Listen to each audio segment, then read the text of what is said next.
সহনশীলতার প্রকৃত মাপকাঠি স্থিতিস্থাপকতা কেন? মহত্ব এবং স্থিতিস্থাপকতা চিরকাল সংযুক্ত। এটি প্রতিটি দীর্ঘস্থায়ী সাফল্যের একটি মৌলিক সত্য। ধারণার প্রাচুর্য আছে। বুদ্ধিমত্তা সাধারণ। কিন্তু সাধারণ মানবিক বুদ্ধিমত্তার মধ্যে কিছু অর্জন করার অতৃপ্ত আকাঙ্ক্ষা, সেটি বিরল। এটাই স্বপ্নদ্রষ্টার আগুন। এবং স্থিতিস্থাপকতা হল সেই আধার যা একে ধারণ করে। আসুন বিশ্লেষণ করা যাক কেন স্থিতিস্থাপকতা শুধু সহায়কই নয়, বরং একটি মাপকাঠি।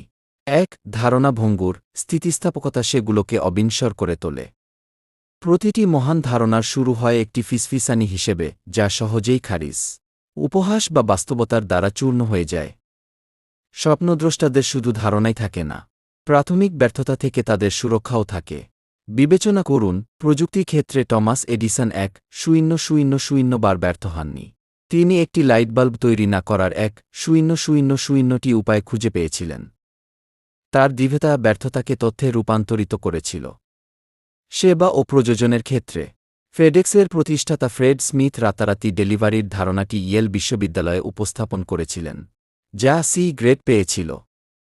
তার অধ্যাপক এটিকে অকার্যকর বলেছিলেন, কিন্তু দৃঢ়তা সেই গ্রেডকে উপেক্ষা করেছিল। দৃঢ়তা ছাড়া সেই ধারণাগুলো নোটবুক এবং প্রস্তাবনা সবাতেই মরে যায়। ২. দৃঢ়তা ছাড়া বুদ্ধিমত্তা হল ভঙ্গুর প্রতিভা।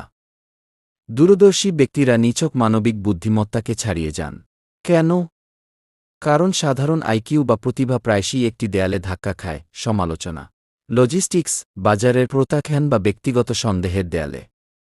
বুদ্ধিমত্তা যা দিতে পারে না, দৃঢ়তা তা প্রদান করে। চাপের মুখে অটুট থাকা, যখন ব্যবস্থা ভেঙে পড়ে, দৃঢ়চেতা ব্যক্তি তা পুনর্নির্মাণ করেন। মানসিক সহনশীলতা, ব্যর্থতাকে হজম করার ক্ষমতা। অভিযোজনমূলক শিক্ষা, এটা কাজ করেনি, এই ব্যর্থতা আমাকে কি শেখায়?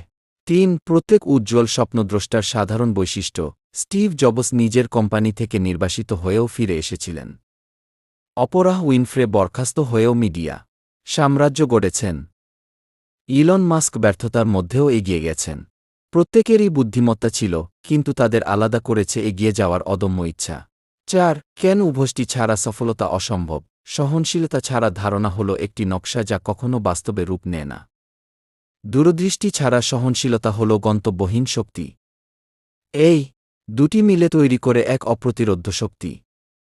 সহনশীলতা হল ধৈর্যের মানদণ্ড, যা প্রমাণ করে ধারণাটি টিকে থাকার যোগ্য।